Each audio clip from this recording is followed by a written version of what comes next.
د حضرت ابو ایوب انصاری رضی الله عنه د کور دوه چته لوړه بالاخانه و لاندې وجره وه. هغې اول ځل پیغمبر علیه صلات وسلام ته په لوړه وجره کې ځای ورکړي، لیکن د پیغمبر علیه صلات وسلام دپاره ډېر میلمانه راتلو، دنیا راتله، انسانان د هغې ملاقات ته راتلل. نو بیا به هلته لوړ ورته ختل تکلیف ولو. نو بیا پیغمبر علیه السلام د حضرت ابو ایوب څه دا وغوښتل چې ما ته په لاندې ځای کې ځای راکړه. نو بیا حضرت ابو ایوب انصاری او ام ایوب دا دواړه لوړ وختل، پیغمبر علیه صلات وسلام به په لاندې چت کې اوسېدی او هغوی به هلته زندګي په ډېره احتیاط کې تېروله. یو ځل چونکې د کمرې چت هغه د خرما د پاڼو څخه جوړ دی، نو یو ځل پر هغه چت باندې لږ اوبه توسوې. نو هغوی د کور چې څومره تورې وو، څومره ټکران وو، هغه یې ټوله راواخیستل، په دې پورې وموږل چې دا اوبه وچیسي ژر. د پیغمبر علیه السلام و طرف ته یو څاڅکی وریاله نه سي او پیغمبر علیه السلام ته د دې څه تکلیف ونه رسېږي. بیا به حضرت ایوب انصاري د کور زنانو ام ایوب وله هغې به سهار و ماښام خوراکه برابروله، سالن به پوخ کې، بیا به پیغمبر علیه السلام له استوی. بیا به داو بچان په انتظار کې ناست چې کومه ځای څه به پیغمبر علیه صلات وسلام لږ خوراک کړی و او د پیغمبر علیه السلام ګوتې به هلته لګېدلې وې. بیا چې به کله هغه سالن راغلی، دی به هغه ځای داسې لږ راوتوږی، لږ لږ ذره به یې ماشومانو ته به تورې تبرک سره ورکوی. یو ځل ام ایوب سالن پخ کړی دی او چې کله سالن یې ور واستوی پیغمبر علیه صلات وسلام ته، د پیغمبر علیه صلات وسلام د خواسته چې کوم سالن را ورسېدی د هغې څه پیغمبر علیه السلام څکه نه ده کړې. د دوی سره ډېر فکر پیدا سو چې پیغمبر علیه صلات وسلام دا ولې نه ده خوړلې.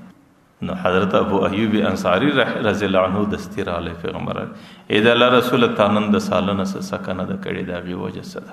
پیغمبر علیه صلات وسلام ورته دا زما دپاره د دې خوراک ډېر مناسب نه و، ځکه فإن فیها بقول، په دې کې شینګښتیا وله، په دې کې داسې شی ولو چې د هغې څه بوی راځي، یا په دې کې ګندنه لوېدلی دی، یا په دې کې پیاز لیدلی دی، یا په دې کې وږه لوېدلی دی، یا په دې کې داسې شی لوېدلی دی.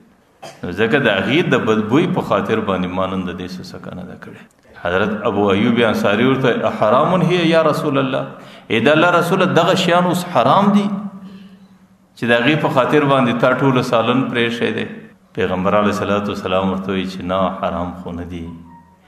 ما له سهار و ماښام یو ملګری راځي چې حضرت جبرائیل دی، د هغې په مزاج کې ډېر نظافت و پاکي ده او هغې ته د دې د خوراکه څه لږ تکلیف رسېږي، نو ځکه تاسو یې وخورئ، تاسو ته ښه دي، لیکن تاسو له هغه ملګری نه راځي چې که ملګری ما له راځي. نو زما د هغه ملګري د تکلیف کېدلو په خاطر باندې ما د ځان دپاره د دې څه خوراک مناسب نه وګاڼی.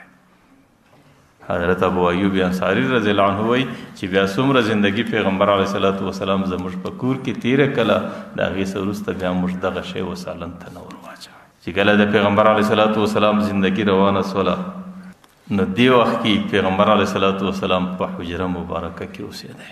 وروسته د پیغمبر علیه صلات وسلام اراده دا راله چې دې مځکه باندې یو مسجد بنا سي د عبادت لپاره.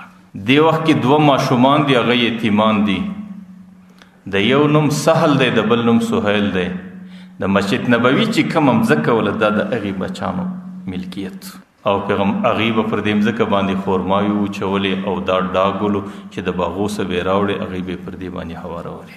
پیغمبر علیه صلات وسلام د مسجد د جوړولو اراده وکړه، هغه بچان د پیغمبر په اراده باندې خبر سول. چې کله خبر سول، نه پیغمبر علیه صلات وسلام ته پیغام ورکړي چې موږ بلا عوضه د دې مځکې ستیر یو او د دې مځکې وقف موږ د مسجد لپاره کوو.